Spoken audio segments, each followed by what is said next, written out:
Guys আমি আছি এই মুহূর্তে মাওয়া ঘাট, দেখতেই পাচ্ছেন আমার পিছনে মাওয়া ঘাটের দোকানপাট। আমরা একটু আগে এখানে এসে খাওয়া দাওয়া করলাম, এখন আমরা আশেপাশে ঘুরে দেখতেছি। তো আমার সঙ্গে থাকুন, আশা করি অনেক ভালো লাগবে।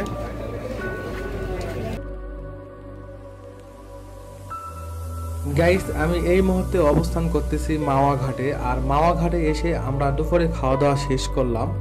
এখানে আসলে অসংখ্য হোটেল দেখতে পাবেন, অবশ্যই দাম দর করে পছন্দ মতো হোটেলে খাওয়া দাওয়া করবেন। তো এখন আমরা এই ঘাটের আশেপাশে একটু ঘোরাফেরা করব এবং একটা নৌকা ভাড়া করব, দেন আমরা চলে যাব পদ্মা সেতুর খুব কাছে এবং ওখান থেকে আমরা একটু এনজয় করে আবার ফেরত আসবো। তো আমার এই পদ্মা সেতু এবং পদ্মা নদী নিয়ে বেশ কিছু ভিডিও এই চ্যানেলে আপলোড করা হবে, অবশ্যই প্রতিটা পর্বই দেখবেন, আশা করি অনেক ভালো লাগবে। আর আমি এখানে এসে একটু ইলিশ মাছ কিনতে চাইলাম, কিন্তু এখানে ইলিশ মাছের এত দাম বেশি যে আমার আর সাহস হলো না মাছ কেনার। তো আমার সঙ্গে থাকুন আর এনজয় করুন আমার সঙ্গে। আপনার হচ্ছে মাছ কিনতে কেজি কত করে এখানে হতে পারে? মাছ কিনবেন? মাছ 1600 টাকা কেজি। 500 টাকা কেজি, 1600 টাকা কেজি। 1600।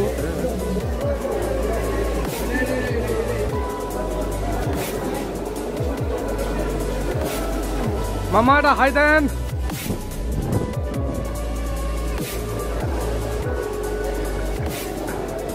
এদিকে দেখো কোনো লোকজনই নাই।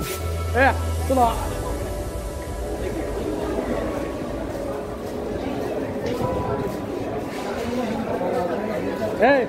যদি 50 টাকা 100 টাকা আমাদের স্পিড পাওয়া যায় জনপ্রতি, আর সেতুর দামও পানিতে যদি স্পিড যদি পাওয়া যায়। সেতু এত কষ্ট করে এই দাম 100 টাকা দাম। আমার ফেরি এখন বন্ধ না, চলে ফেরি বন্ধ।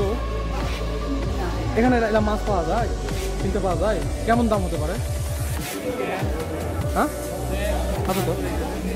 মাওয়া ঘাটে বেড়াতে আসলে অসংখ্য হোটেল পাবেন, অবশ্যই দাম দর করে খাওয়া দাওয়া করবেন, তা না হলে প্রতারিত হবেন, যেমনটা আজকে আমরা হলাম। আর আমরা এখন নদীর দিকে যাচ্ছি, একটা নৌকা ভাড়া করে পদ্মা সেতু কাছে ঘুরতে যাব। আর যাওয়ার আগে দেখি এখানে ইলিশের বাজার আছে, দেখি আমরা এখানে একটু ইলিশ কিনতে পারি নাই।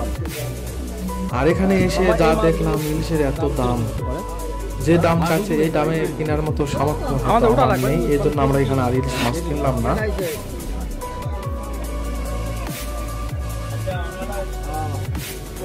কত করে কেজি হতে পারে এগুলো? 600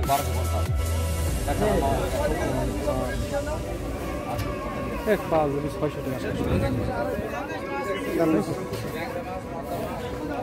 আমার 5 জিবি তো মাছ, আমার দাম কম তার।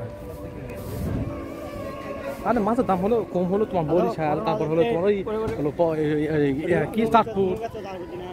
কোনটা ওটা কোনটা? হ্যাঁ ওটাই তো হতো চাই।